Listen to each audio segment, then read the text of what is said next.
this year. This meeting is now called to order. Roll call, please. Mrs. Cloninger. Here. Mrs. Cons. Here. Mr. LaValle. Here. Mr. Salt. Here. Mr. Temby. Here. The Pledge of Allegiance will be led by Mr. Temby. Pledge allegiance to the flag of the United States of America and to the republic for which it stands, one nation, under God, indivisible, with liberty and justice for all.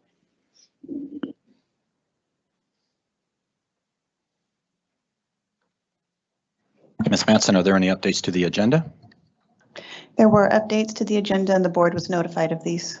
Members of the board, are there any items you wish to move from the consent agenda? Seeing none, are there any items to be added to the agenda?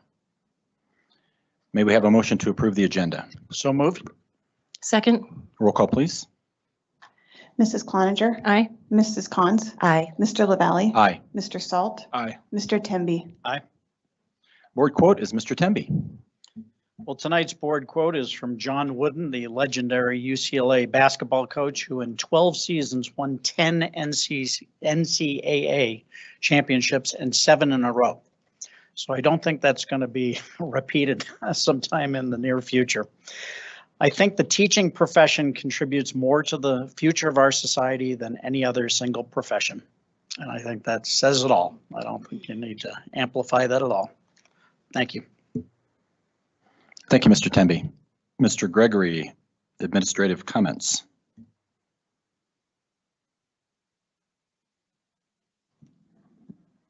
Mr. Smart, please. Good evening. Seems like we just did this about a month ago, I think, right?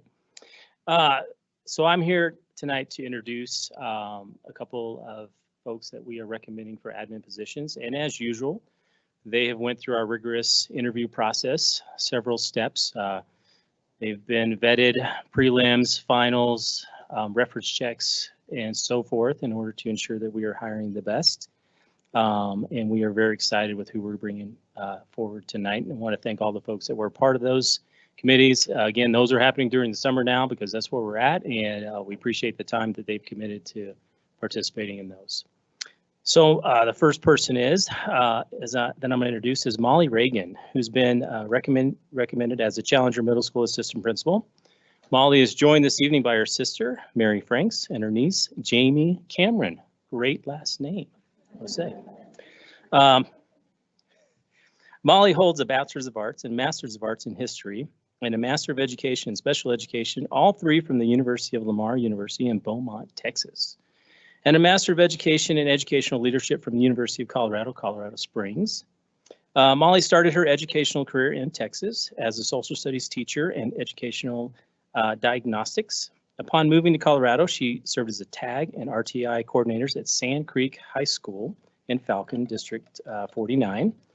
Molly began serving in District 20 at Timberview Middle School as a social studies teacher, avid teacher, department chair, intramural AD, and coaches middle school cross country, volleyball, wrestling, tennis, and basketball, and high school tennis. I don't know when she sleeps or when she eats, but she's pretty busy. And Molly currently serves as a social studies teacher at Timberview. And we are pleased to present Molly to you tonight for the position of Challenger Middle School assistant principal. Molly, is there anything you would like to say? Oh, there you are, sorry. Come on up. Hello. First, I just want to thank the Board of Education and Superintendent Gregory for this opportunity to lead in District 20. I also want to say thank you to Ms. Debbie Holt for her confidence in me as a leader and giving me this chance to be part of the administration team at Challenger. I'm very excited to be a part of such a supportive staff and community at Challenger. And I'm really looking forward to working with the kids at Challenger to help them grow academically, socially, and emotionally. I am forever grateful for this opportunity. Thank you.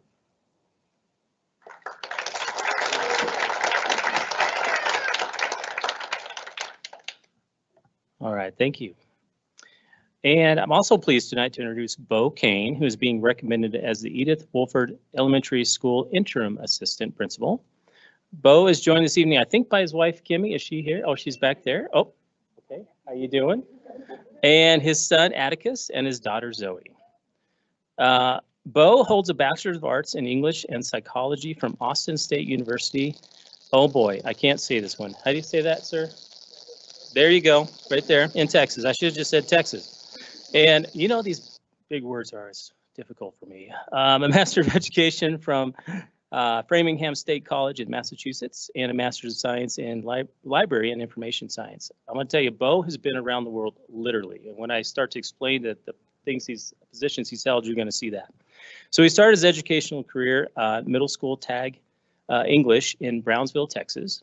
And then he then served in Bastrop, Texas as 5th and 6th grade tag teacher and enrichment coordinator. Then Bo taught 2nd grade in Mandalene, Colombia, and then 10th and 11th grades English AP language, and served as a librarian in Monterrey, Mexico. He then ventured to Cairo, Egypt, where he served as head librarian at the American College, then to Malaysia, where he was a teacher librarian at an international school. So you can see he's internationally known. Bo has served at Edith Wolford since he has been back to the States as a teacher, librarian, and digital learning coach. We are pleased to present Bo to you tonight for the position of Edith Wolford Elementary School Interim Assistant Principal. Bo, is there anything you'd like to say?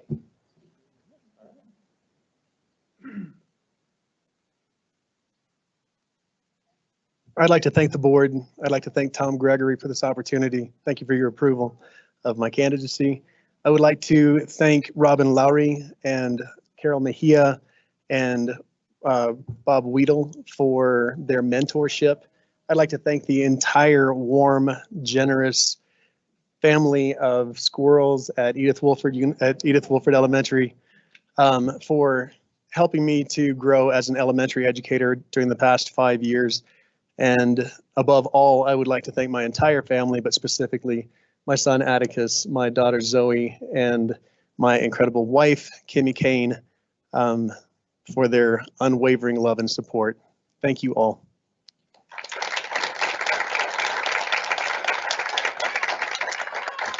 That's all I have. Thank you. Thank you, Mr. Smart and Mr. Gregory. You all aren't officially on the team until we vote in consent. But like I've said before, we changed things up just so we can get you all out of here. I know you want to stay for the entire time, but it's okay if you need to leave. So we will take about a 5-minute break so we can congratulate you, and then the official vote will occur after you all leave. So we will take a 5-minute break.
Ms. Cortez, do we have anyone signed up to speak to the board this evening? We do. This evening, we have 5 individuals signed up.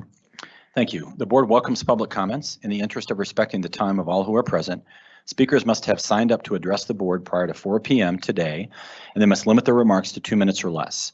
We also ask speakers to address the board and not others in the room. All speakers will be notified of the remaining time via the mounted monitors behind the dais.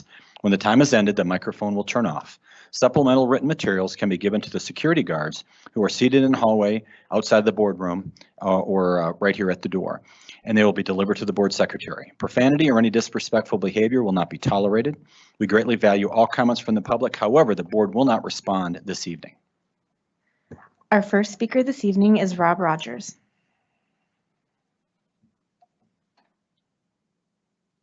Good evening, board. I'm Rob Rogers, a district resident, and as of May, I've only got a rising junior at Liberty. Mr. LaValle, hold on to your shorts because I wouldn't have even signed up to speak tonight if I didn't feel the need to thank you publicly for the conversation a few weeks ago.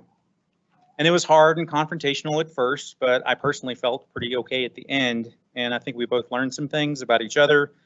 And I have no doubt that we both have the same overarching goal, which is provide an excellent education for kids.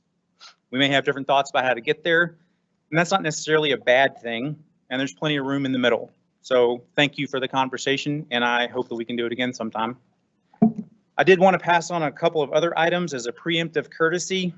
I gave you some information too that someone should have passed on to you. We have it. Christopher Rufo is the Council for National Policy and Heritage Foundation operative that has publicly admitted that he manufactured the outrage surrounding critical race theory for political propaganda purposes. He recently announced that he would publish a series of papers focused on gender identity issues in K-12 schools. This is the same modus operandi used when pushing the false CRT narrative. This new outrage is almost inevitable, and I would encourage the board to keep Mr. Rufo's history and malicious intent in mind when you hear this new narrative. And finally, the Culture Impact Team at Church for All Nations recently announced a special event with Moms for America, yet another of the Christian nationalist organizations that have become so popular in this area. And normally I wouldn't even mention it in this forum. However, El Paso County school board presidents are being advertised as appearing. Mr. LaValle, if you're invited, I would just respectfully ask that you remember the potential impact that words spoken by extensions of government organizations can have. And I promise that if I see the names of private citizens on flyers, you won't hear a word from me. Thank you very much.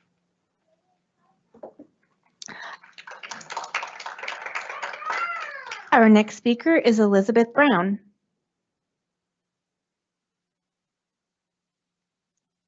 Hi. My son was a kindergartner last year. When he was a victim of bullying so severe, we decided an administrative transfer was best. In trying to get a transfer, I called every single elementary school. The first thing any school asked was if he had an IEP, except Foothills Elementary, who asked, "Is he a SPED kid?" No one would accept him with an IEP. So undeterred, we applied for school choice. We were required to list his IEP in the application. Again, no one accepted him. On July 11, I went to Central Registry to ask about open seats at schools. Again, I was asked if my child had an IEP. Yes, he does, for speech. Oh, well then I can't even tell you what schools have open seats because that doesn't mean they will take him. So you can imagine my surprise when I learned that it is not legal to ask whether or not a student has an IEP until they have been accepted into a new school. I emailed the superintendent and the school board. The superintendent passed me to the school board secretary. The school board secretary passed me to the director of special education, who did not respond to me. So I started to do some research. That research led me to file complaints with the Department of Justice, the Civil Rights Office of the Department of Education, EEOC, and ACLU. After informing the board that I had filed a complaint within the Civil Rights Office, I started calling principals again. I received a phone call out of the blue last week from the director of Central Registry asking me what school we wanted our child to go to. She said she had spent that day training her staff regarding IEPs and school choice and transfers. Within the hour, my child was a student of a new school. While I am incredibly grateful to finally have someone who listened to me, and I'd really like to thank her, and I'm also incredibly grateful for the fresh start my child has been granted, it should have never had to come to this. Children with IEPs have rights. This isn't just about one child with an IEP. This is about all children with IEP, and I highly doubt all of them are getting private calls from Central Registry asking about their school preference. Most of them aren't even aware that they have these rights.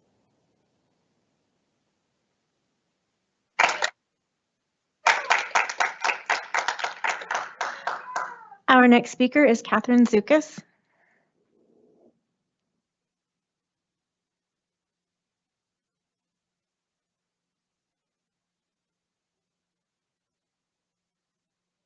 All right, my name is Catherine Chukas. I live in the district and I'm a parent with kids transitioning between one D20 school and another. So it's odd not to be busy planning to be a volunteer for back to school tables. And so while there are a lot of destructive bears after sunset in my side of town, I've been more focused on community musical theater. This weekend, there's a show which rented out TCA's auditorium. The musical is about a kid's terrifying educational experience, and there are fantastic D20 families performing in this show. There are also other great musicals in the next 2 weekends. Another is about an outsider with slick talking points who comes in and swindles parents. Theater can provide perspective. 2 topics related to your agenda tonight. The first is on item E and other business about CASB's fall delegate assembly. I recommend that you write and support resolutions which benefit similar school districts to D20 with similarly high property tax base, have grown into open spaces, large enough to have multiple high schools, but small enough to not be an entire county, and those with very successful high school graduation rates. From CDE data, this is St. Vrain Valley, Poudre, Cherry Creek, and Boulder Valley. They also may be struggling with how to set up pre-K, as this district might be. They're likely struggling with capital investments for older buildings while spending millions to build new ones. Be a delegate who networks with these similar districts. My second item is about item B in other business. I encourage you to define civility and inappropriate clearly. As anyone who has worked with me on a committee in this district over the past 10 years knows, I'm a person who needs things clearly defined. I push on that. And if the dais is going to call out publicly when I'm not treating others with respect in this room, I'd also like a mechanism where I can let board members know when I'm not seeing them treat people with respect. I came away from a June meeting feeling very disappointed in how board members were talking to people at this podium. I'm not sure what the public mechanism is for us to inform you about your lack of civility or inappropriateness, but maybe you can define this well during your session today. Thank you.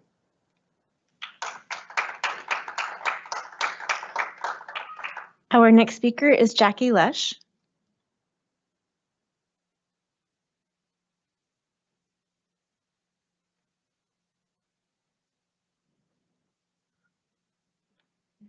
Good evening. My comments tonight are about the June board meeting. Dr. Smith, Allison Cortez, and the Strategic Planning Committee, you guys did an amazing job. The thought, time, and energy and commitment you put into the strategic plan was outstanding. You put our students first and gave them a voice, and I thank you. I was very disappointed with some of the comments from the board, especially from Mr. LaValle. You said, and I quote, "Student voice is great, but sometimes student voices, what they say is they need to be corrected, right? Just because a student says something doesn't mean it's a good thing. They need to say, thank you, Johnny, thank you, Susie, it's a great idea. However, no, it's not a great idea. We appreciate your input, thank you very much, but we're not going to do that. We have to be able to say there are good ideas and there are bad ideas, and a lot of students come up with a lot of bad ideas. We need to nod our heads and say thank you for the input and then ignore the input. Because from our students, they're not the adults in the room. We're the adults in the room, and we need to set the standards. We are the ones that guide and direct. While we certainly want to listen to those opinions, student voice has a limit. Student voice should not be limited in our schools. They should be the first thing that we listen to when talking about all aspects of our education.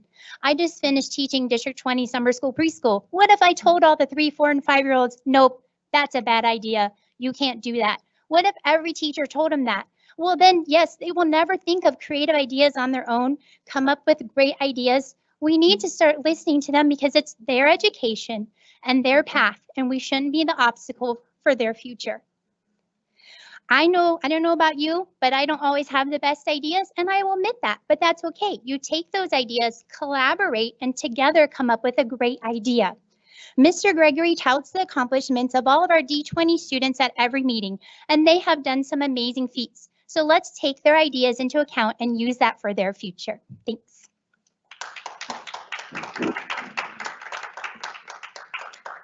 Our final speaker for this evening is Edward Waldrop.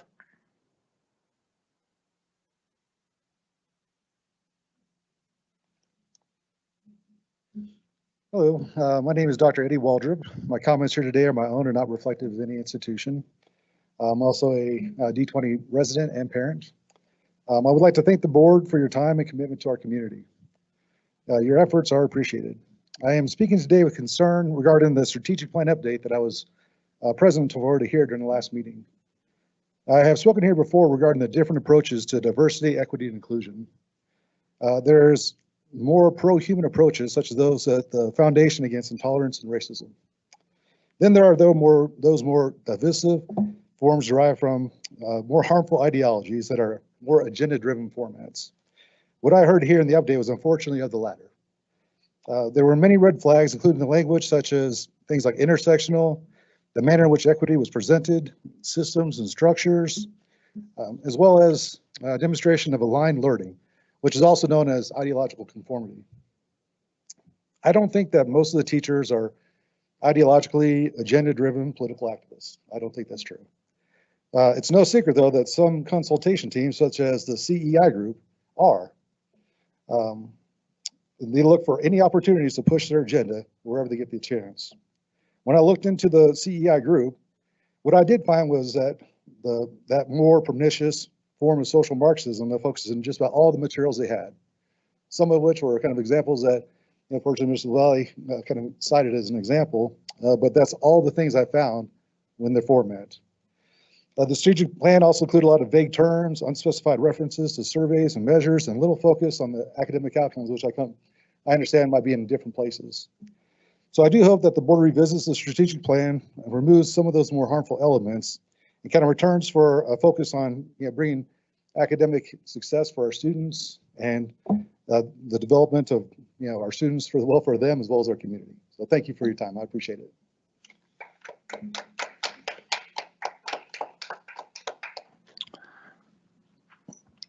Thank you, folks. That concludes our public comments. Board comments, Ms. Cloninger.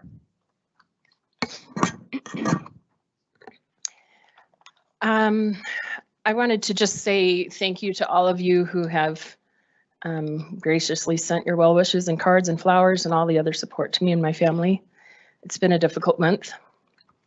I brought slides, so if you could put my first one up. Have school. I do things in the summer. And I went to this last Saturday. Several of us that are in the district were invited to Shreya Krishnan Metamorphosis, a journey from her elementary to her middle school years. It was phenomenal. And you can go to the next picture. You can ignore the person on the left, but the beautiful, talented Shreya and her equally talented mother, Krithika, her father was there as well. She put on an amazing performance. She's headed to Wharton School of Business at UPenn in Philadelphia. She took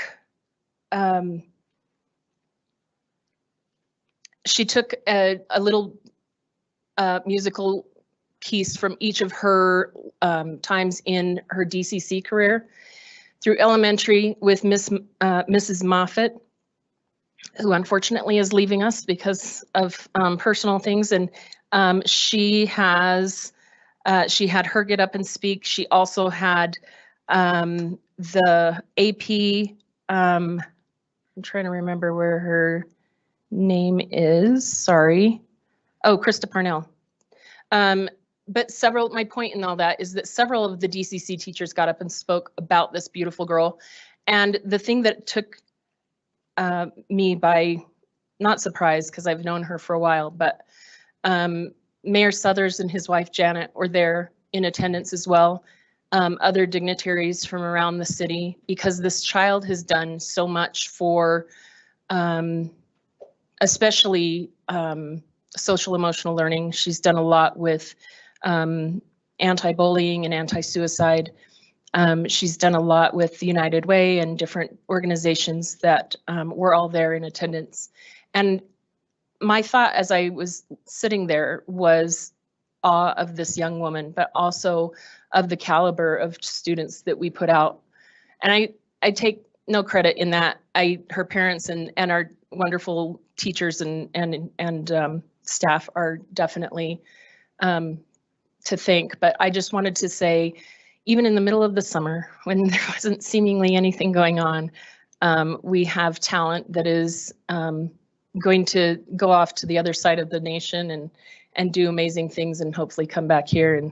And I plan to work for her at some point. But that's all I have. Thank you, Ms. Cloninger. Mr. Temby.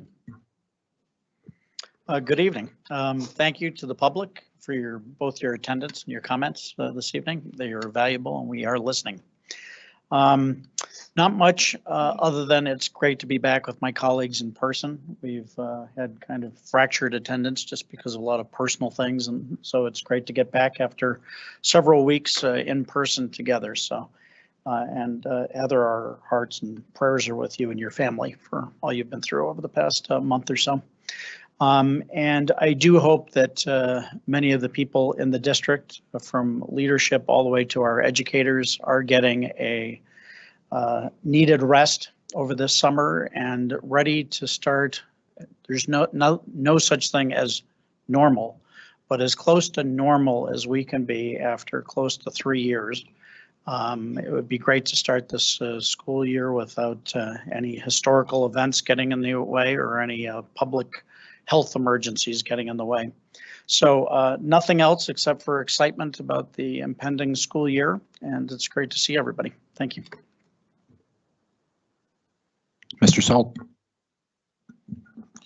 Thank you. I unfortunately was missed Shreya's performance. I was, my family and I were out of town. We've been spending a lot of time trying to get away on the weekends, and it's been enjoyable and relaxing, and really dirty because we've been camping a lot. But I hated to miss that. I knew that it was going to be a fantastic performance. Actually, Shreya has been a volunteer with the library district for the last, over the summer. And I know that she's going to be missed when she goes off to Pennsylvania.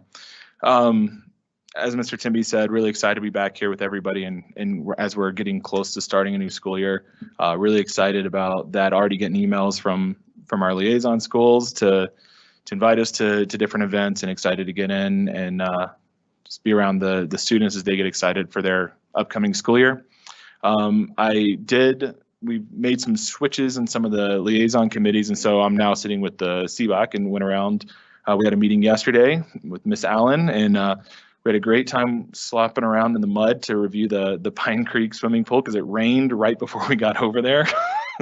But it's just phenomenal. It was fascinating watching them. I did not take pictures because I know that they're going to be doing an update in August, and so we'll see lots of pictures. And I'm hoping, Mr. Garnhart, that you show some of those videos of them putting those big giant cement blocks in place, because that was just unbelievably cool. They showed a video of them putting one of the roof beams in place. It's all preformed concrete.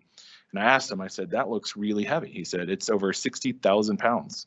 And they just pick it up with the crane and move it over, drop it in like it's nothing. And I said, well, how long is that? Because it was an extremely big piece. It was over 110 feet long. They just picked up and whipped around and dropped it into place. So absolutely fascinating. Really excited to see how that project completes in the near-ish future. But yeah, so it was really, really exciting to get in there and start enjoying that committee. So thank you.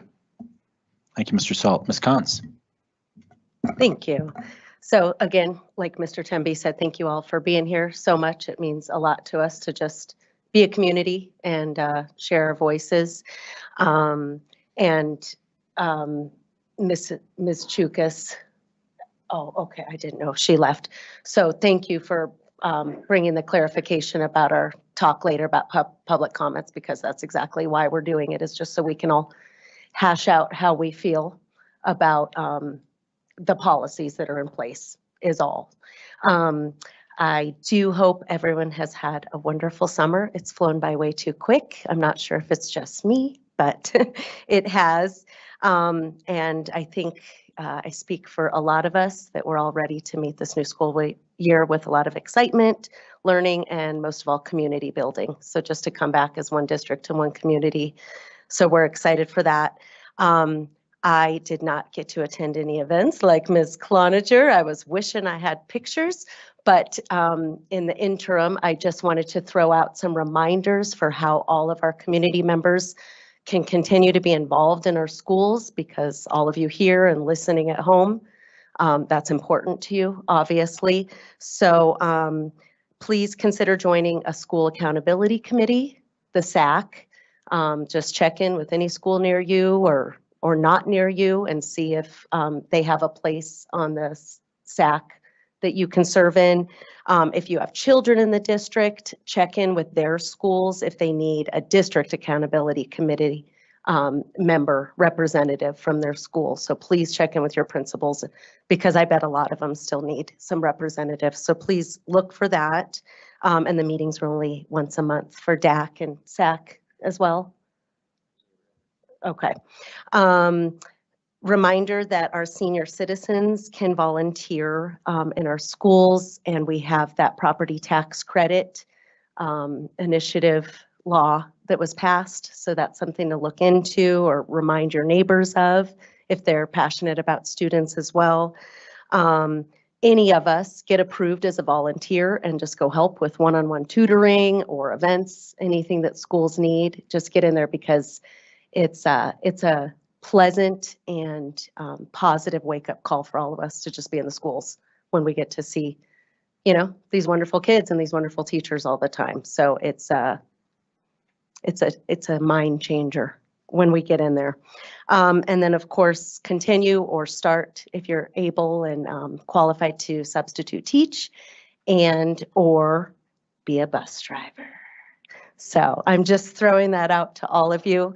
And thanks for your continued support of our district. And here we go. Welcome school year 22-23. Thank you, Ms. Cons. Colonel Sullivan. No additional comments. It's good to see everyone. Thank you. Thank you. I have very little to say, but Mr. Salt, you reminded me of something. I was talking with somebody, I don't remember who it was, maybe a month ago, and we're building a swimming pool right now with money that was voted on in 2016. It was probably budgeted in 2015. And that is a real testament to this district. When you think about what was going on 7 years ago with prices, that we actually, and we have the funds to build this swimming pool, which is the last big piece from the bond initiative back in 2016. It's just another little data point of how great this district really is, that they were able to figure that out back then. So just hats off to the district. And I've been by there, I've just seen the big hole, but I look forward to it being finished. It's gonna be great. I really, again, I have nothing else to speak of. It has been 5 weeks since we last met. We are now back to the regular schedule of twice a month. We have 4 attendees. So it is a fairly, and the agenda tonight is fairly light, as you may have seen, but we do have a lot of, we used to call them in the Air Force, motherhood items, things that are important that we do have to cover, but they don't probably take that long tonight. So without further ado, we need a motion to approve the following resolutions. Resolution 230, I'm sorry. That was a test. Mr. Gregory, forgive me. I'm sorry, Tom. You have the floor. I know where I stand. Or sit. Thank you, Mr. LaValle. I have several items to go over tonight, or to recognize tonight. First of all, 2 Academy District 20 teachers were awarded with the Dorothy Franny Langkop Ambassador Award at this year's annual U.S. Olympians and Paralympians Association Luncheon.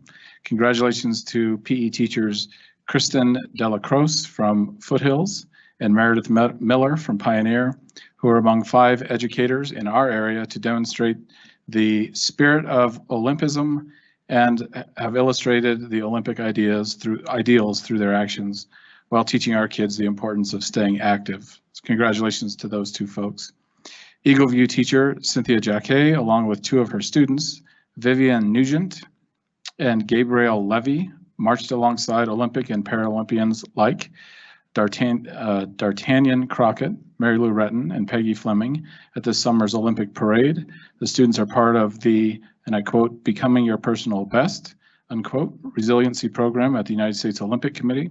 The program uses inspiring life stories from Olympians and Paralympians, along with skill building activities to help young people learn about meeting personal challenges, growing through failure, and developing a positive mindset.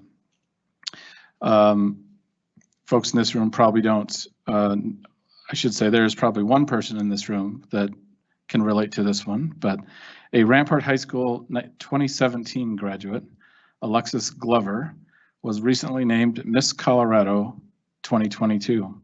After spending most of her teenage years competing in these pageants, Alexis is ready to take on and compete for the Miss USA competition in October. So congrats and good luck to Alexis. The success of our students runs the gamut, right?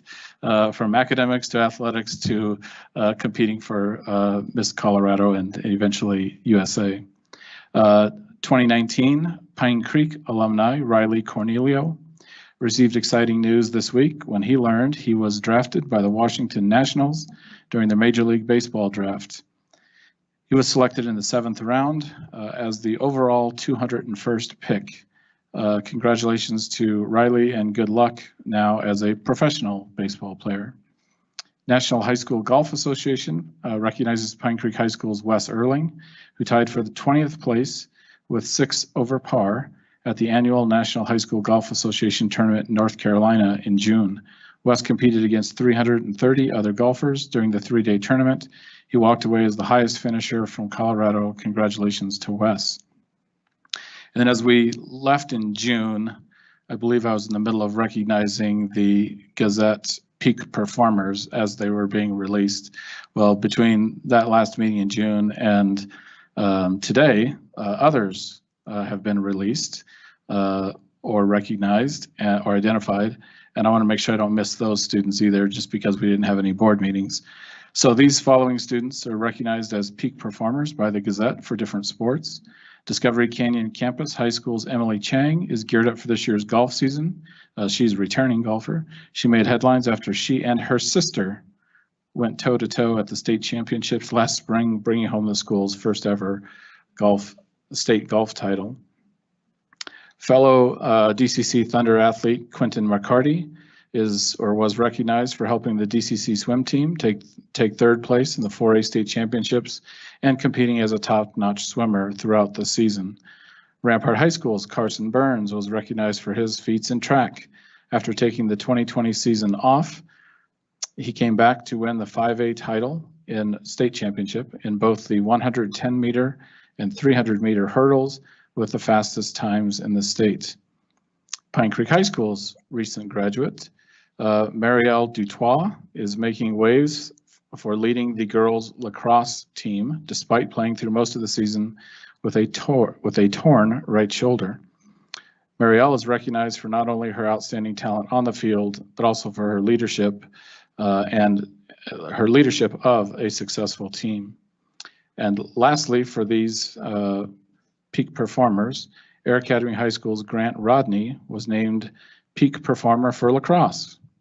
Grant led the state in goals with 81 goals and was one of only 2 players in Colorado to amass more than 100 points during this season.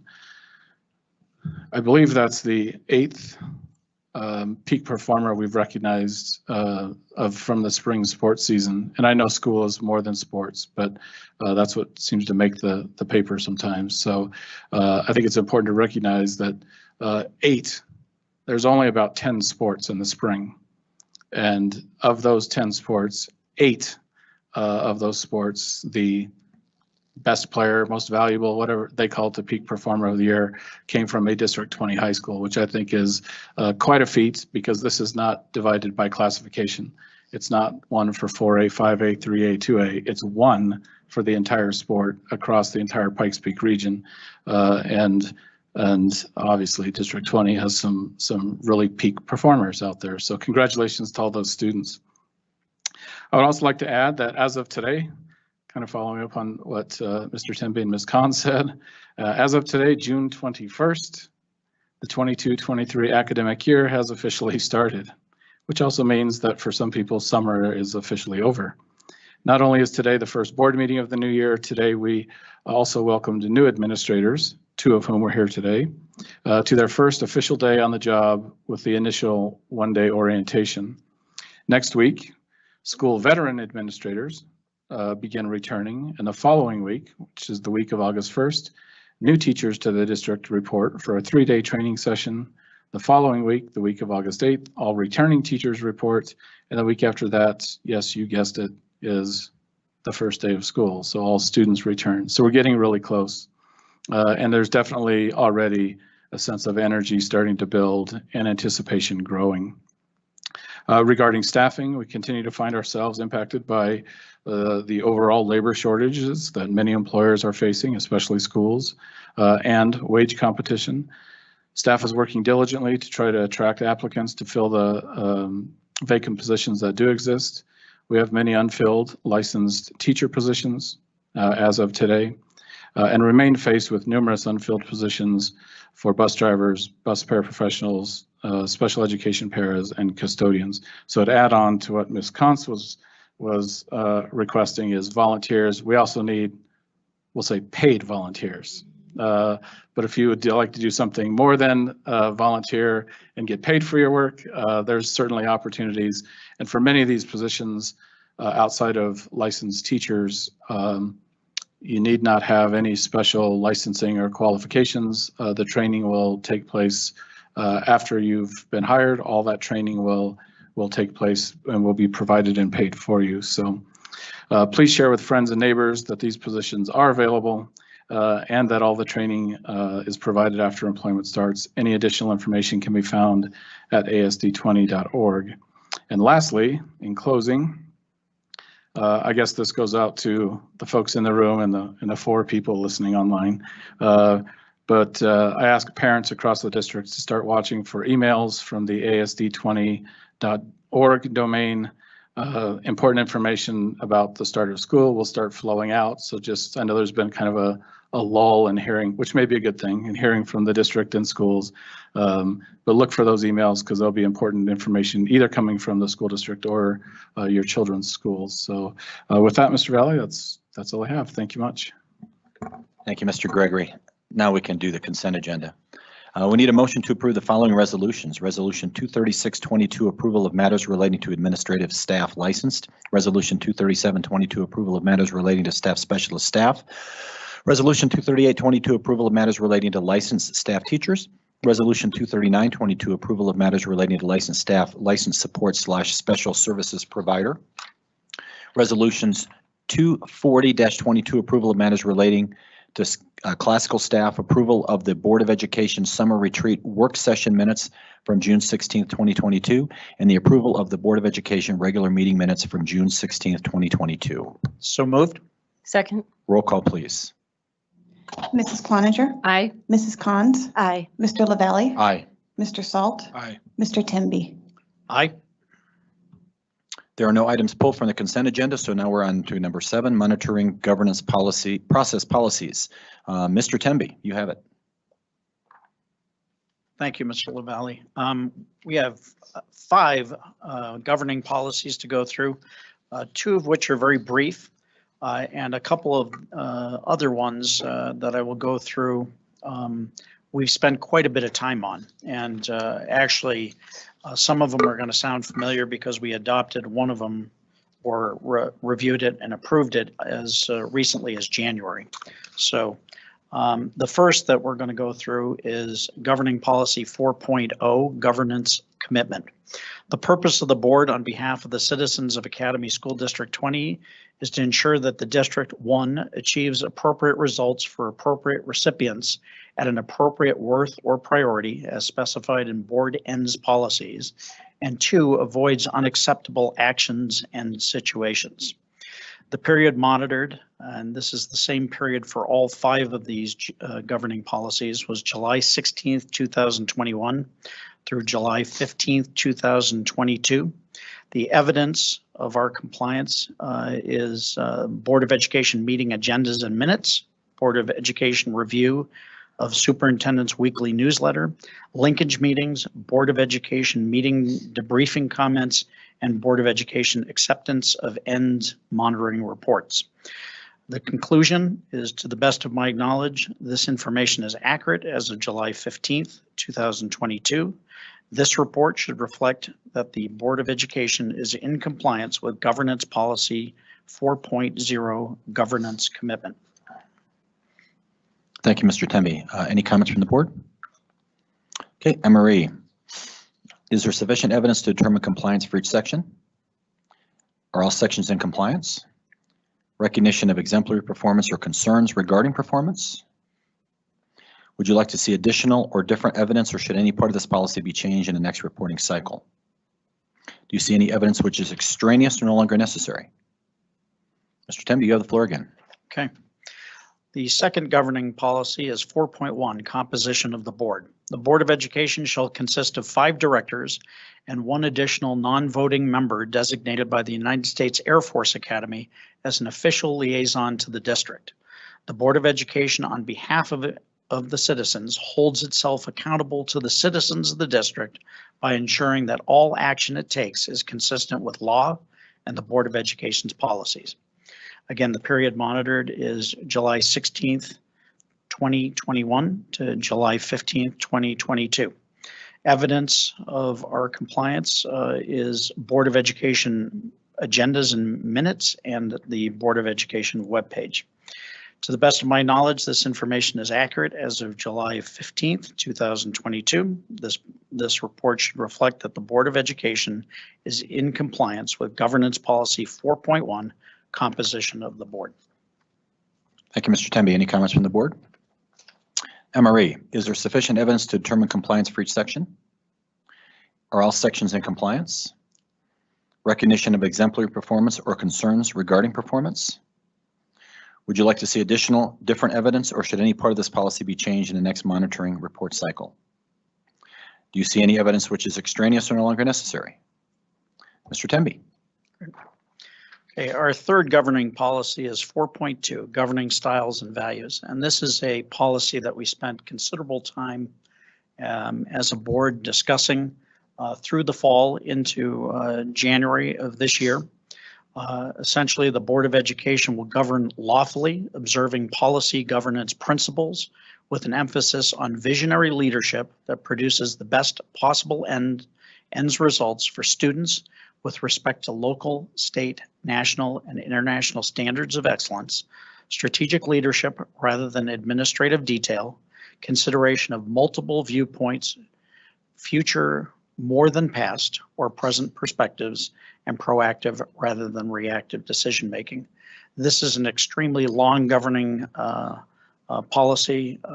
Mr. LaValle, I'm not going to go through all the elements. We've discussed this as a board considerably.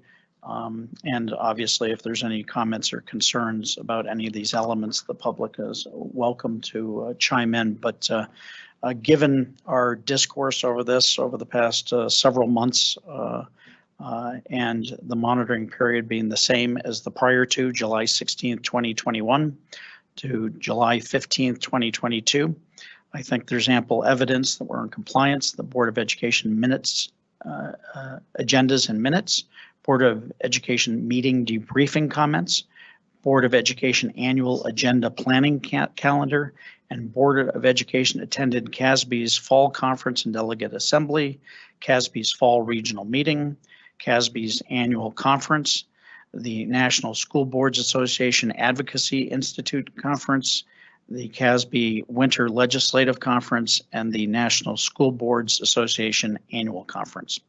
To the best of my knowledge, this information is accurate as of July 15th, 2022. This report should reflect that the Board of Education is in compliance with Governance Policy 4.2, governing styles and values. Thank you, Mr. Temby. Any comments from the board? MRA, is there sufficient evidence to determine compliance for each section? Are all sections in compliance? Recognition of exemplary performance or concerns regarding performance? Would you like to see additional or different evidence, or should any part of this policy be changed in the next monitoring report cycle? Do you see any evidence which is extraneous or no longer necessary? Thank you, Mr. Temby. You're back. Okay, our fourth governing policy is board job description. On behalf of the citizens of Academy District 20, the Board of Directors assumes direct responsibility for defining and ensuring appropriate organizational performance. And I will hit on some highlights of this governing policy. In order to ensure an accurate reflection of the district's citizens' values, the board will ensure effective connection with the constituency of Academy School District, including citizens, parents, students, and staff. And there are a number of mechanisms that we do that by. Written governing policies that at the broadest levels address ends, executive limitations, and governing process. The board superintendent relationship. This defines the authority delegated to the superintendent and the process for monitoring organizational and superintendent performance. The assurance of organizational performance through a periodic review and evaluation of the board's performance through monitoring governing process and board superintendent relationship policies on a regular basis, a system of fair evaluation of the superintendent's performance, a system to regularly evaluate the adequacy of board policies to include deletions, revisions, and additions, selection and appointment of an external financial auditor to report the financial condition of the district to the board by December 1st of each year, the accomplishment of other state mandated duties specified by Colorado state statutes as required, the establishment of district accreditation standards and graduation requirements, and the setting of the district's legislative agenda, determining public policy effects to be achieved and/or positions to be endorsed. Again, the review period was July 16th, 2021 to July 15th, 2022.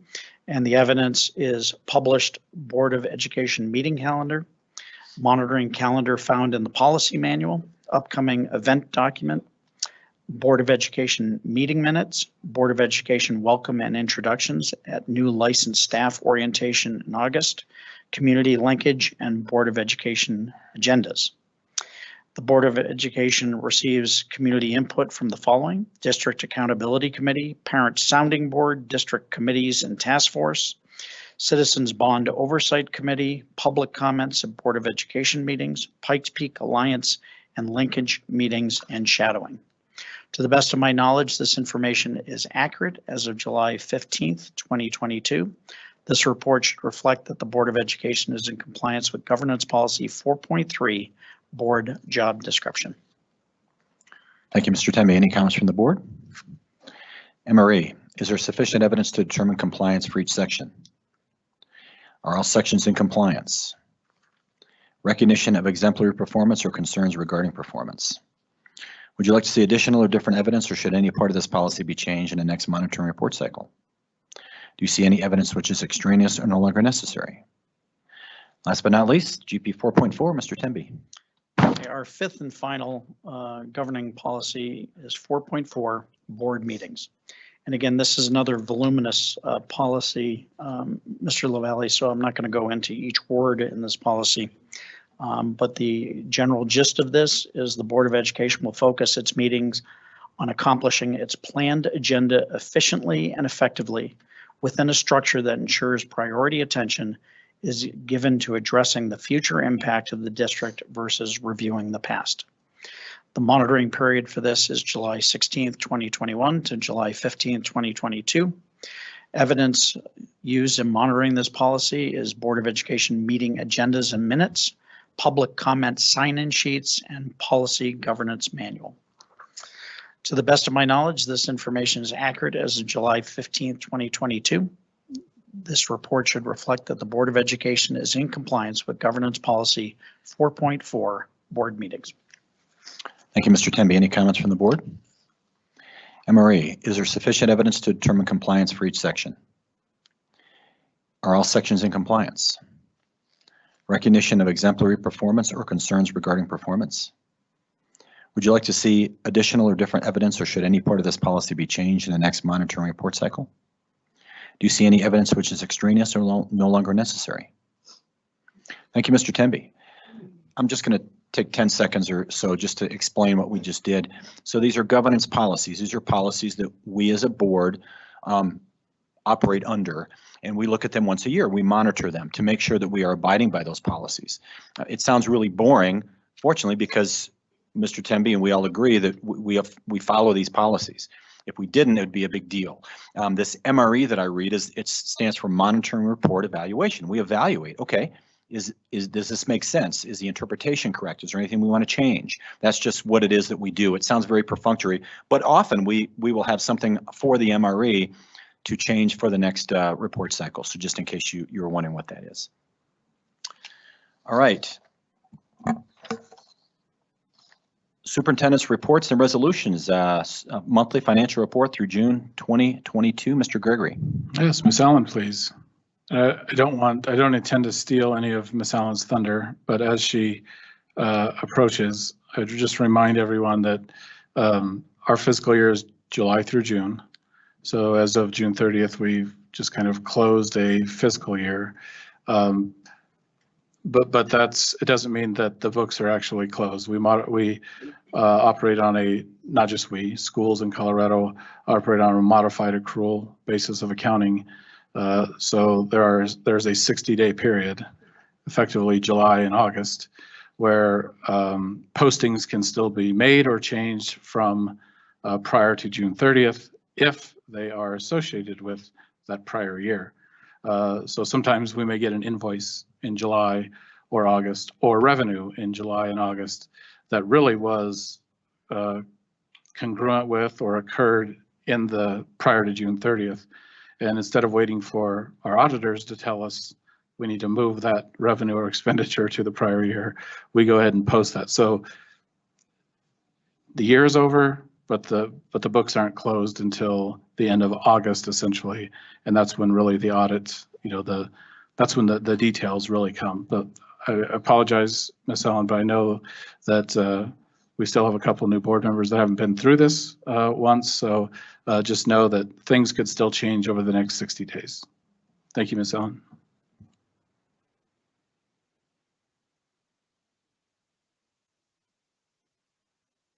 I don't think so. There we go. Okay. And I would add that, thank you, Mr. Gregory. You're right. So although this is the end of June, it's not in stone yet.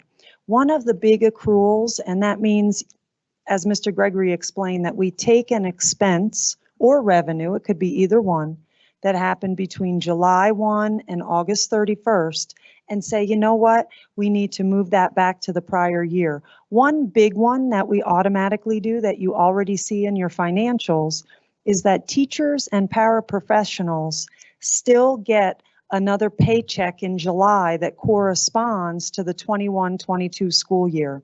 So we've already accrued that expense. So when you look at our salaries, the big accruals are in there as well. So it gives you an idea. Yet we still will have, for example, property tax revenue will come in later in the month. It will correspond to last year. We'll move it back.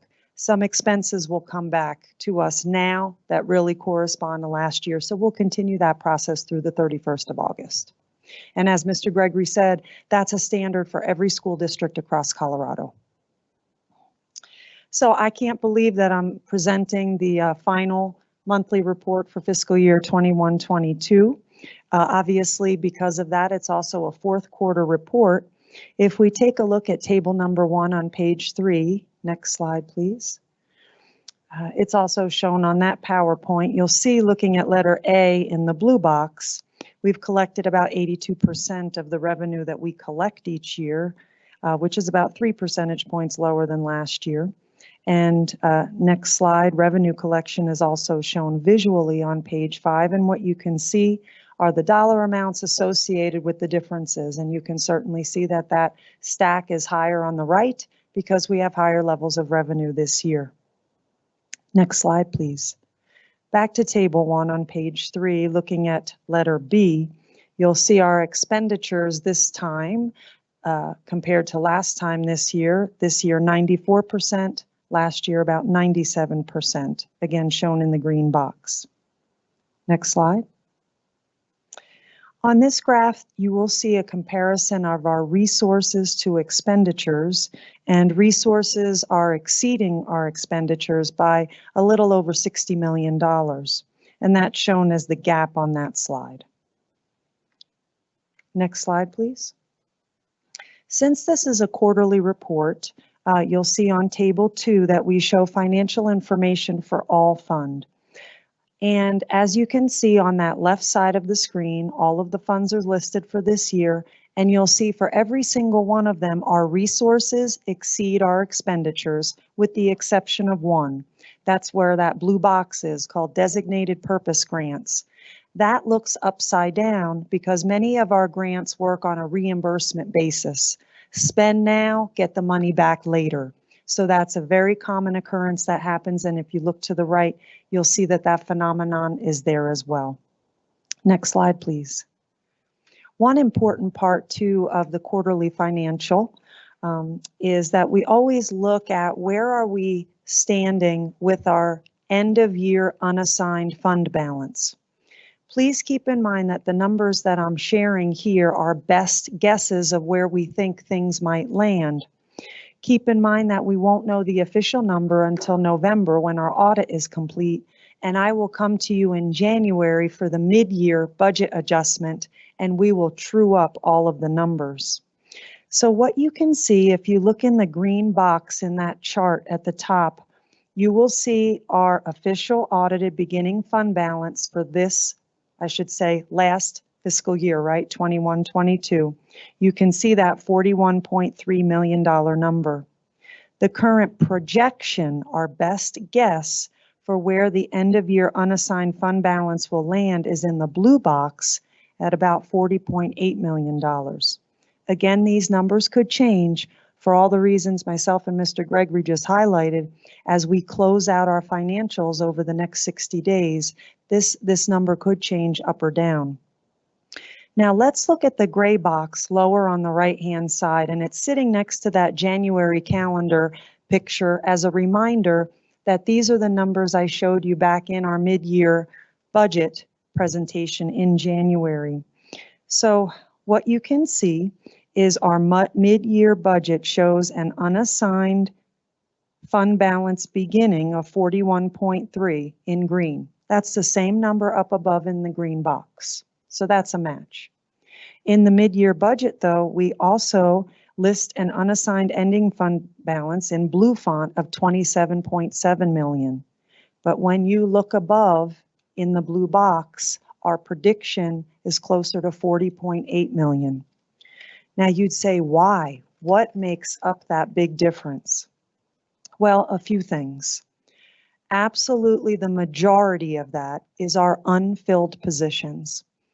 We budget assuming every position is filled for the entire school year. And so when we have over 300 unfilled positions, that adds up to dollars not spent. So that's the vast majority of that change. Another example of a change is we had over $2 million in at-risk mitigation funds that we received in March. Again, still even some of our spending is a little slower due to COVID. There's a higher prevalence now of online trainings, and there's still conferences now that are resuming in person. But I would say that there's still a prevalence just of little things like travel, and all of those things add up. So that's what's contributing to that. And again, just a reminder, these are projections. In November, when we get the audit, we'll have our final audited numbers. And in January, I will present our mid-year adjusted budget that will reflect all the actuals that shake out after our time period here over the next 60 to 90 days. Do you have any questions for me? Ms. Cons? So thank you, Mr. Gregory. Answered my first question right off the bat, that we're an accrual basis, so that helps, and thanks for highlighting some of those big numbers that we're still looking to see. So our fund balance this year increased by 5.8 million over last year. Yes. And again, I told you this prior to the meeting, but we have a lot of this info that we've already seen in our budgets, but it's just to help myself, remind myself, and let the public know. Absolutely. So was this increase expected, this almost 6 million in the fund balance? Right. So as we start, so if we look at the beginning fund balance for 2 years ago, so the beginning of 2021, the official was 51.2 million. The beginning of the fiscal year we just closed, the official number is 57 million. So there's that 5.8 million that we started to report in January, which is the time that I come with that mid-year budget. Why? Some similarities to what I described when I talked about, you can see in the chart up on the screen that we don't have, a $6 million projected growth in our fund balance, but we have shown very little erosion. When we look at 2021, we had really a combination of increased revenue and decreased expenditures, a lot due to COVID. Here are some examples. So for revenue, we had our coronavirus relief funds. We called it CRF. And you might say, Beck, that those are grant funds, but those were recorded in the general fund, unlike ESSER, which are in the grant funds. That was $8 million. Another example of additional revenue that was unexpected in that year has to do with property taxes. So if you recall, COVID really changed us mid-March 2019. There were property tax extensions given to homeowners who were struggling. I mean, people were out of work. So they said, hey, we're going to extend the deadline. So we collected over $4 million the next school year beyond this 60-day accrual period. So it showed. So that's another increase to the revenue that would have been unexpected. And then with the expenses, we really face some of the same things. Unfilled positions, far less spending even than what we're spending now, because that was still in the height of very little travel. Events were curtailed. We didn't hold all of the in-person events and activities. So it's really those four things kind of coming together and producing that increase. Great, thank you. That helps a If I could lot. add one other thing to that too, because a question may be, well, why don't you record that or recognize that? Statutes in Colorado give us 2 chances at a budget, not 365. We can't modify it every day. And even if we did, it'd have to come with board approval. So by June 30th, we have to have a budget established for the ensuing fiscal year. And then we get 1 chance, and that'll come in January, to modify that budget. If anything that happens after January, like the property tax extension happened in March, that was not anticipated. The county did that, and we understand why, but the impact on us is it fell outside of that 60-day window, which means you can't now push it back to the prior year. It's now all of a sudden revenue that is lost in 1 year and recouped in another year, but you don't have a chance to show that, to modify the budget to do that. So you only get 2 chances per year, once at the beginning and once about halfway through, to try to recognize some of this stuff. Good, thanks. And then just one other thing, because we see the responsible way our district is being run from the $60 million net resources over expenditures. So can you tell us the main amounts, rough amounts that those are earmarked for, so we know Absolutely. why we have that money? Yeah, so let's take a look even at what you have on the chart in front of you and look at not just the unassigned fund balance. Let's look at the total fund balance and let's talk about what happens. Our next big conversation about how that money shakes out is going to be. Mr. Seckley, can you put that graph up that showed that gap? I think since that's what we're talking about. It's about 4 slides sooner, I think. you. Yeah, that There one. you go. Thank you. So when I come back in January, that's where we start to true up all of these numbers. So here are some examples of what we do.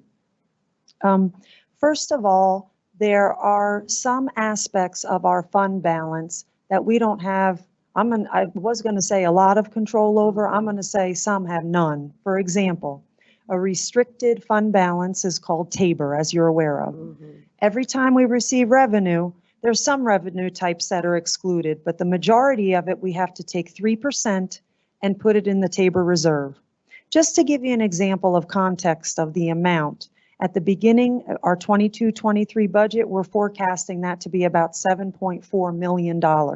So when you see that amount of total fund balance, part of that is going to be earmarked, the words that you use kind of for that Tabor piece.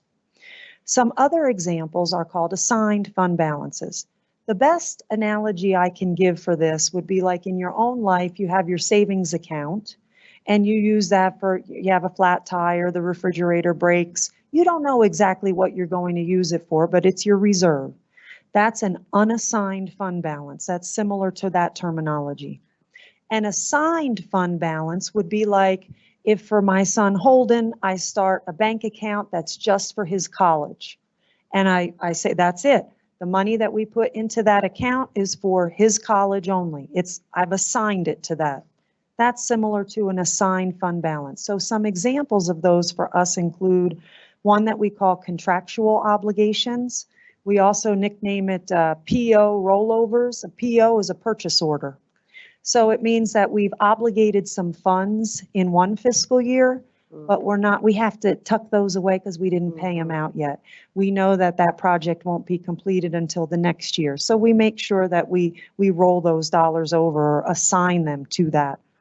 Another example is our risk-related activity. That's what I would consider a reserve for a hailstorm, other types of events that cause unexpected expenditures related to facilities, damage, hail, leaks, those types of things. There's not a specific dollar amount that law tells us. Our insurance broker says it would be a good idea to have about $7 million in that. We do not. Right. We will start next year with about $4.5 million there. Another example is our school carryover. So unlike departments here at the EAC, we do not roll over unused funds from one year to the next. What we don't spend goes into the unassigned fund balance. But schools, they really need to save for long-term purchases. As an example, as a principal, I couldn't sometimes just buy a new math curriculum for all of my students at Discovery Canyon Middle School in 1 year. Might be $50,000, and that's years ago. Now it's more. So sometimes they have to save. And so what they don't spend at the end of one fiscal year rolls over to the following year. So we have to put that into an assigned reserve or an assigned balance, if you will, fund balance. We have some others, employee benefits, Medicaid, but you get the gist of it. Dollar amounts there as an example, $2 million for Medicaid, $2.7 million for school carryover, etc. So then in January, we true all these up. What do we need for Tabor? What do we need for all of these assigned fund balances? Then we're left with the rest.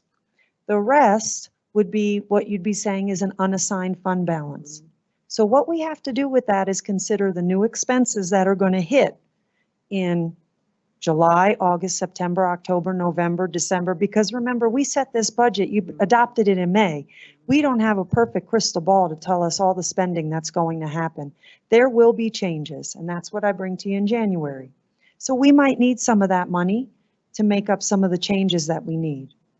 Then we look at what's left and we say, okay, we are required by board policy to maintain an unassigned fund balance of 4 to 12%, somewhere in that range of last year's expenditures.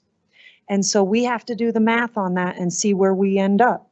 Sometimes we might be over, and it doesn't always happen, but maybe we think about, you know what, these are some of the dollars we're going to move to capital reserve. Or in January, you approved $4.8 million to have one-time payments to staff of $1,700. That used up, that used 4.8 million of it.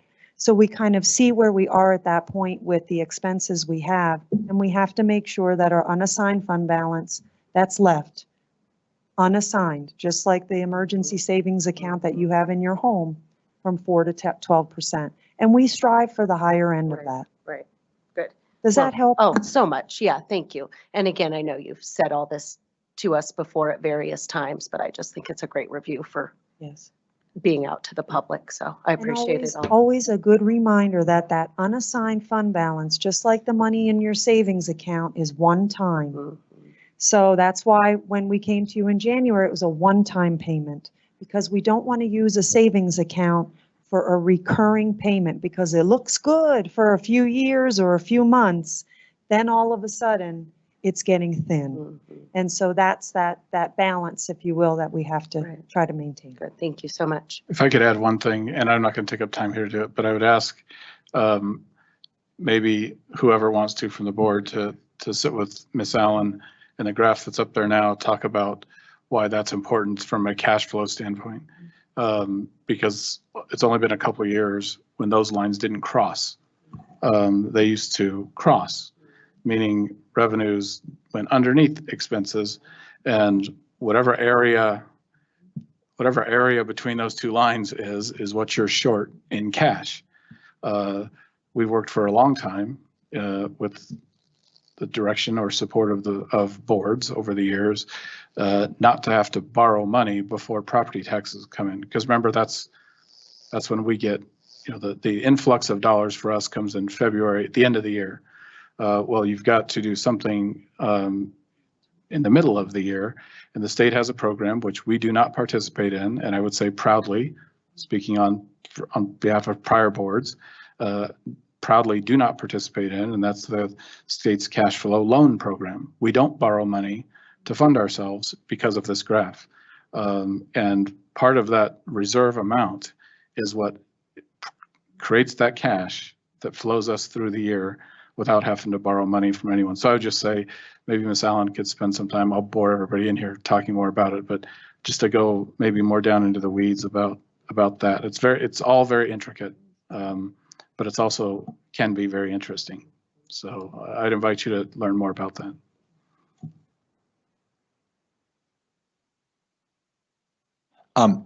You actually, Mr. Gregory, you kind of talked about my only question that I had, and that was, in fact, those graphs used to invert, and they don't anymore. What is the main reason for them not inverting?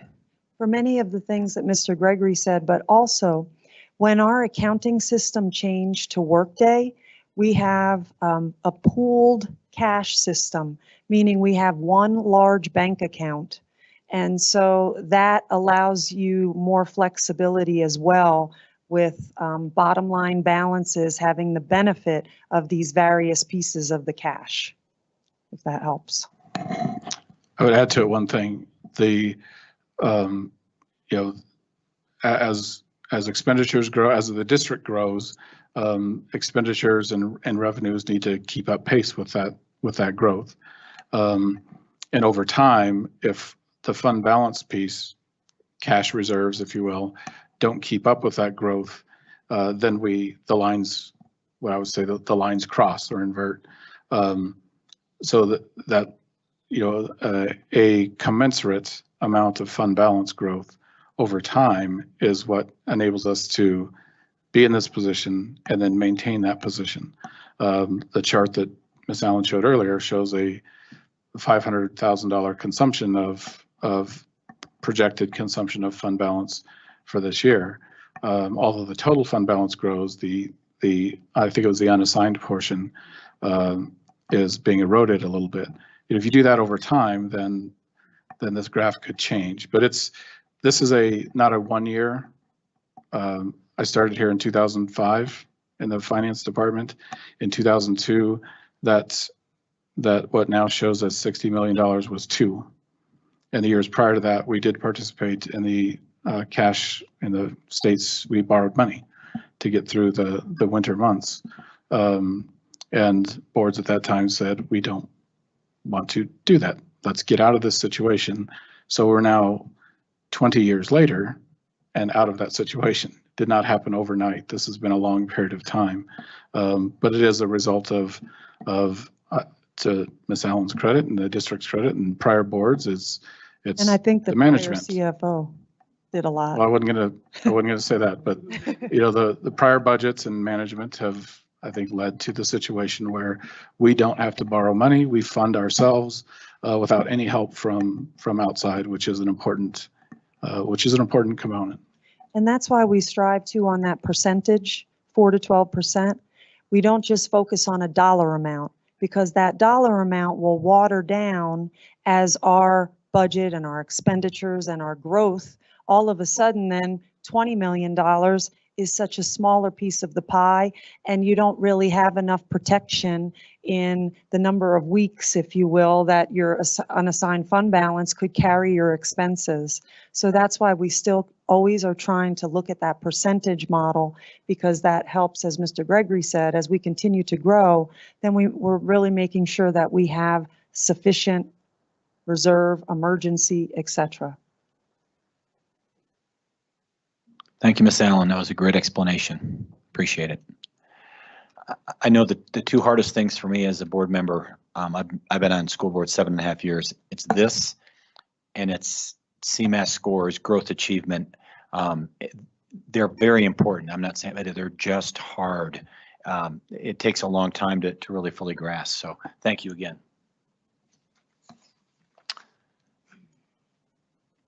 Other business, fourth quarter Board of Education discretionary budget update. Ms. Cloninger. Thank you. I was told this was supposed to be fun, a fun report, and the only thing I have is a bowl of candy next to me. So if you need me to throw that, then that's about as much fun as I've got in me today. And I'm a pretty good aim, so. The only thing that I would draw your attention to are a couple of things that we have on this table. And that is, if you look at the red, the 278.30, that's something that gets handled from the district level. That's something that happens with our DAC sub benefits. And quite frankly, Could you just scroll a little bit so we can see the bottom? I just can't see the bottom. There you go. Thank you. Sorry. That's okay. I believe that number has actually gone down as well since Susan, or Dr. Field, excuse me, has said, or has had less administrators and teachers at our DAC meetings. So I think that's kind of a phenomenal change, because then they can be in place doing what they need to be doing. The only other two things that I would draw your attention to are we didn't do an annual retirement banquet in previous year, and so we didn't, anyway, we had to pay for the annual retirement banquet this past, I don't even remember when it was, April, May. I didn't go. I know I was sick, so I couldn't remember. And so we borrowed a couple thousand also for in the general supplies and miscellaneous. We borrowed from that area from the banquet, moved some money around basically to pay for the entire staff to get pint glasses and pretzel sticks. And I think they were well received because it was something that anybody who worked for the district got to participate in. And I appreciated that. So the bottom line though is that we did not exceed any of our budget as far as what remained. We have a little over 6,000, and at the end of the year, that goes back to the general district unassigned fund balance, and then redistributes as we set our new Board of Education budget. And if anybody needs candy, I'll throw it at you now. Board, any questions? Ms. Cloninger, could you explain the difference between the budgeted amount and the current budget?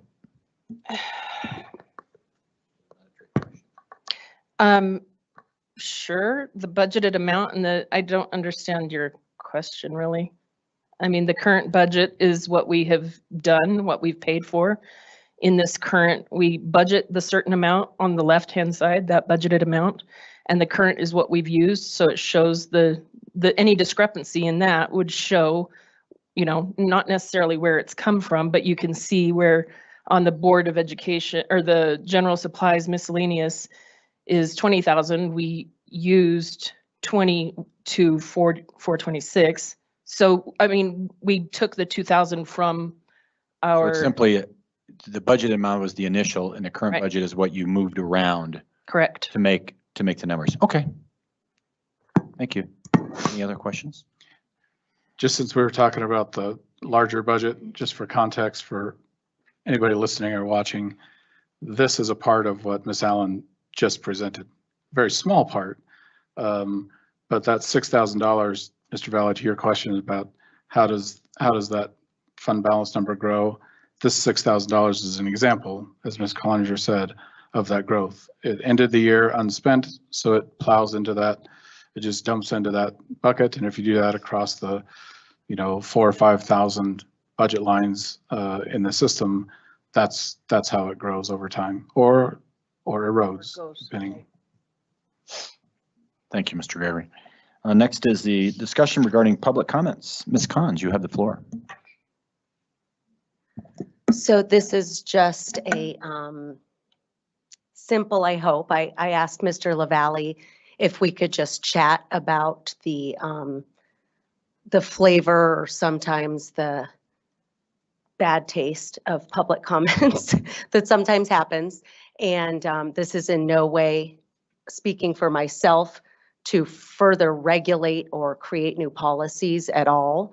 I just wanted the board to chat, and it happened to come about in a public meeting about how we feel with the standards of public comments. And it's very timely for two reasons. One, because Mr. Temby just reviewed these governance policies tonight for us, so it's fresh in our mind, and just kind of with the hope of a new school year to just to touch on this and just see if any board members have comments.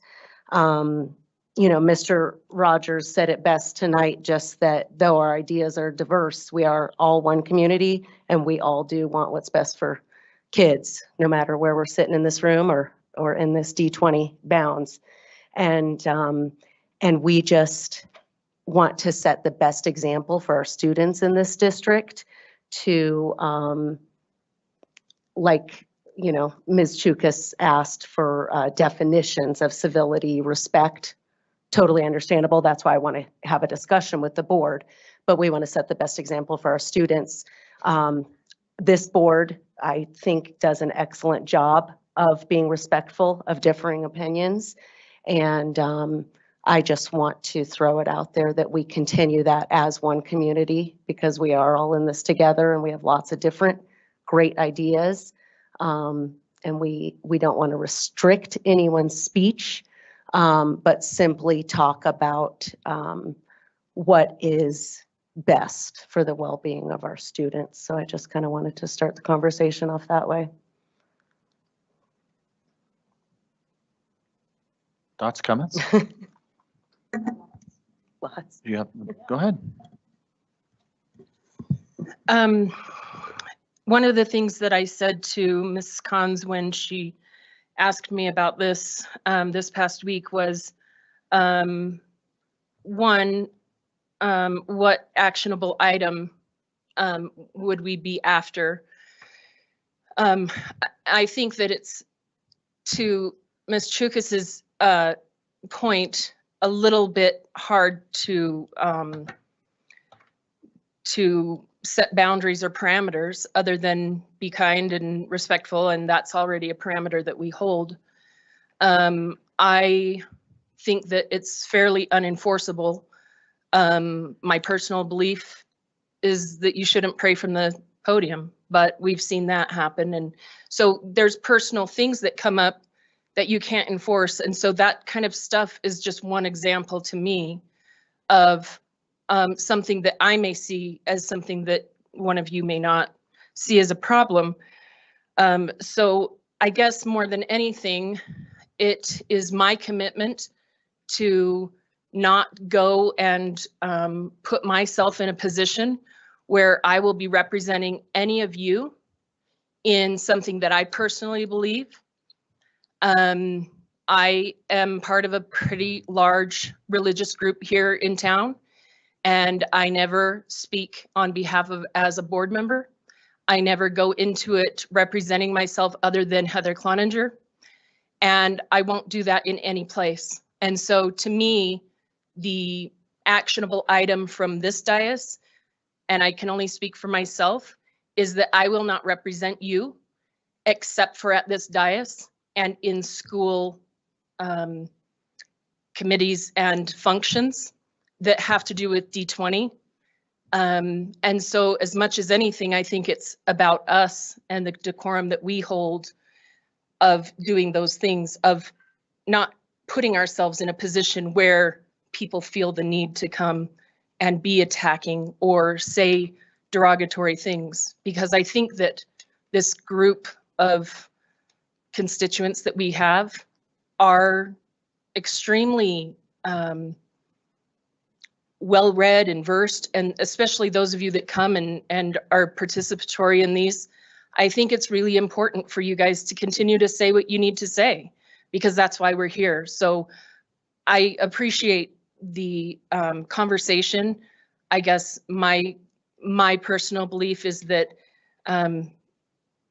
my commitment would be from my end, because that's the only thing I'm in charge of. Mr. Timmy.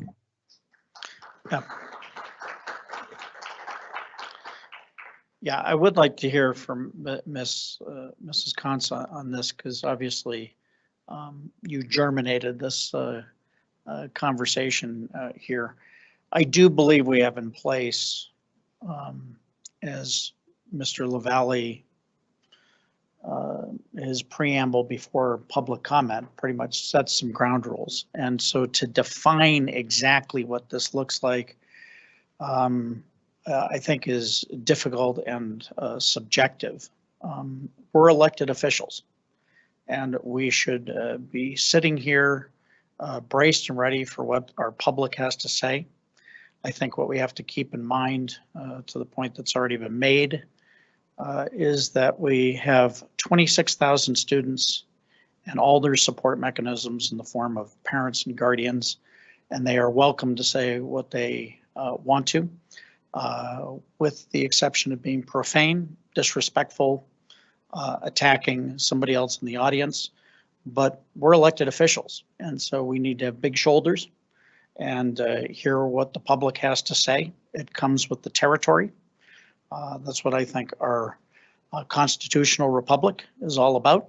And I think it's very difficult to define what public comment should be. I love seeing people here in the audience. I don't always agree with everything we hear, and sometimes what we hear is not necessarily factual at times. It's just passionate feelings about things within the district. But I absolutely respect that people take their time, are typically well-read on what they're talking about, and very informed. And the fact that we're all here passionate about this excellent district, I think is a great thing. But defining what civility looks like and everything, very difficult from my standpoint to put a finite definition to it. I would expect decorum and civility and respect, because I'm sorry, you can't expect kids to model that if the parents, guardians, and stakeholders in this district are not modeling it, starting with this Board of Education. So that's my thought. Ms. Cons. So thank you. I appreciate and certainly understand what you're saying. That leads me to something, part of a small portion of why I wanted to talk about this is because I personally feel bad when we hear from people that we didn't respond or reach out after a board meeting to their public comments. And it hurts my heart, because we all want to make ourselves available to keep the lines of communication open and actually have dialogue and resolution. So I just want to throw out there that it is much more beneficial to the open dialogue to email us too.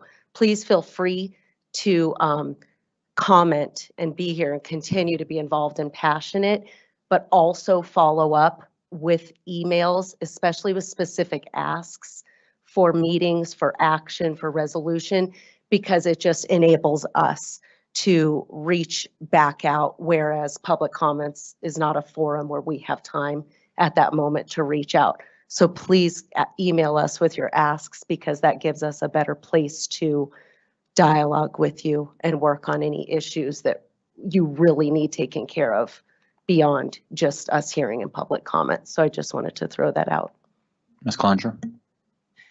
My understanding from that too is that in one of our work sessions, beginning when Mr. LaValle took over the presidency, was that he was wanting and I don't mean to put words in your mouth, so correct me if I'm wrong, but that Ms. Mattson and sometimes Ms. Elsner respond to all the emails, and occasionally for certain specifics, Mr. LaValle will, or we will, but that there was no there wasn't a specific, everybody's getting a response.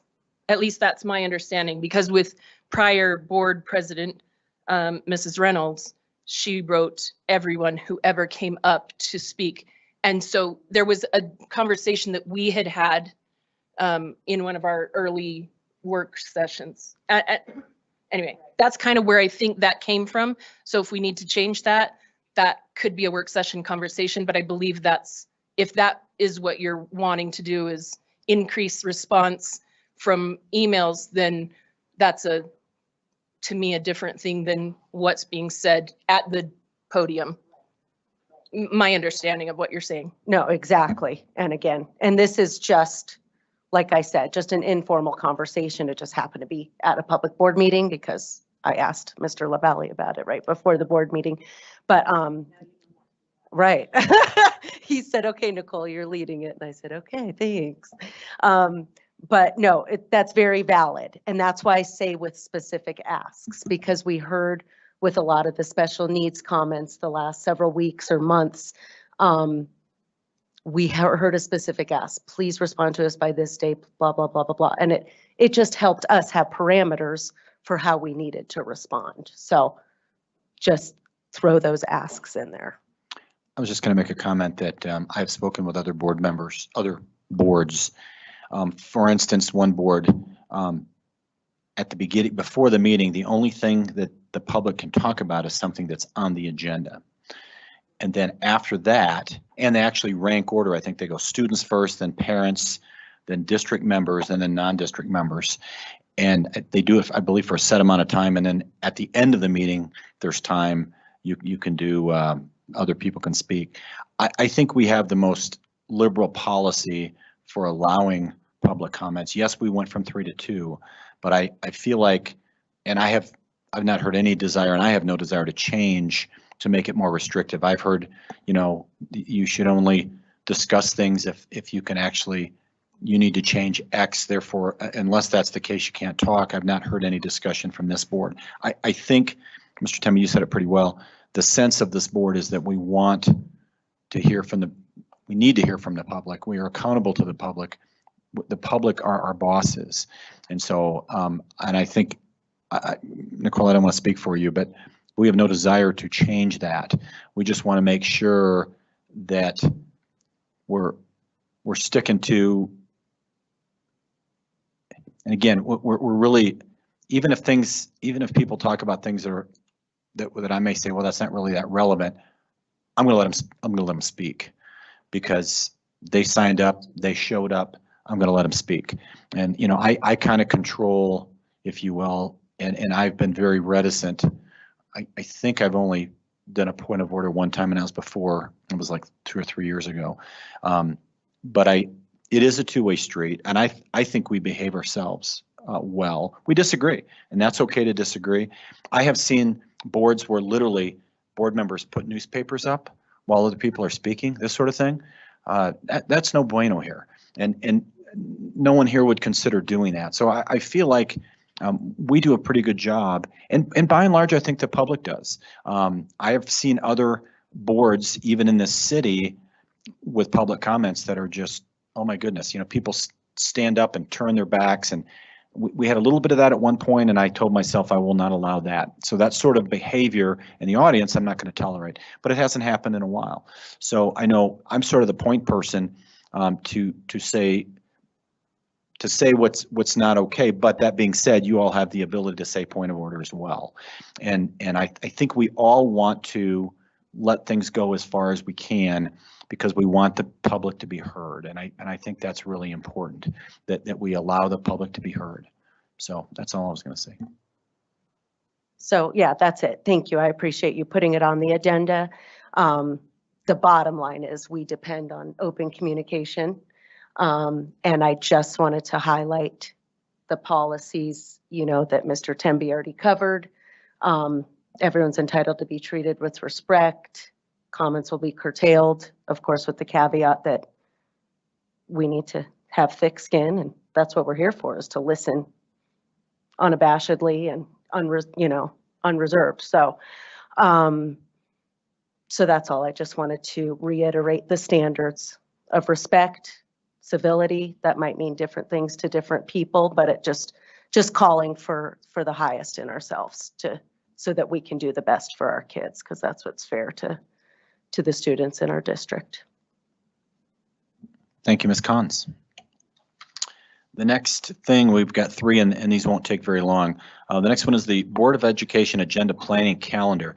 Really, the only reason this is here, we have a calendar for the entire year that lists, for instance, the GPs that we just did, 4.0 through 4.4. If you looked at the Board Agenda Planning Calendar, that's when we do that.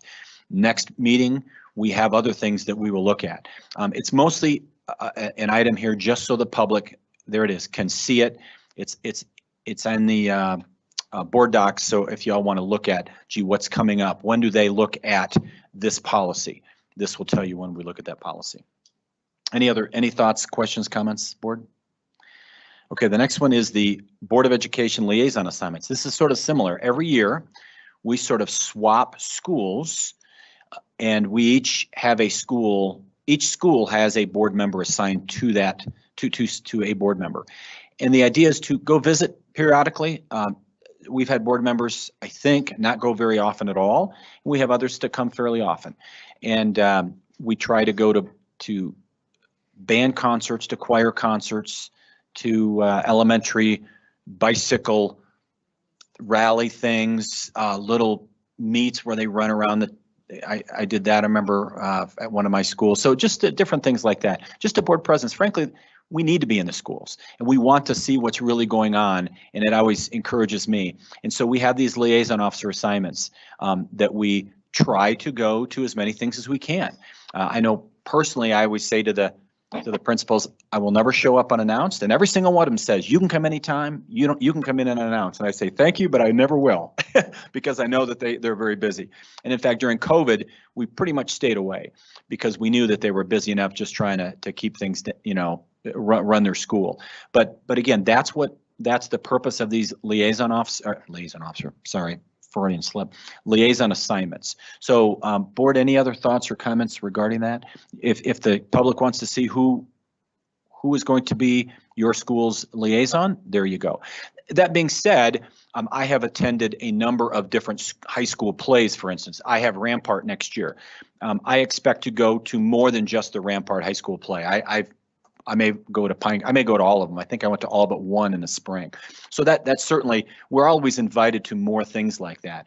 But hopefully we get some board presence for most of these things. Okay, anything else, board? All right, and then finally, the CASB Fall Delegate Assembly Proposed Resolution discussion. All I want to do is mention this. So CASB is the Colorado Association of School Boards. I believe every single school district, all 178 of them, are members of CASB in the state of Colorado, as we are. Every year, CASB gets together and their members, like us, will present a proposed resolution for legislation. And they actually have a committee that will say, yeah, we like it, no, we don't like it. But I believe all of those will still go to a vote before the membership. And each school gets one vote. And if the vote is, yep, we like that proposed piece of legislation, then their lobbyists, and I think I think they have one on the right, one on the left, but don't quote me on that, CASB. They will then lobby legislators to try to create laws based on what we as school districts desire. So that's sort of what it is. So we need by the second meeting in August, if we want to do this. In fact, I've been on the board for 4.5 years. We've only done one as District 20 proposed resolution, and that was actually the one I did. It was the single finalist bill that actually became law, which I think then got changed, but we won't go there. That's a whole nother story. But I'm not bitter about it or anything. But anyways, so I just throw this out to the board. If you have a desire to say, I think we should have a law regarding education for X, bring it to the board. You can bring it at the next meeting or the following one. I'd prefer the first meeting because then we can discuss it.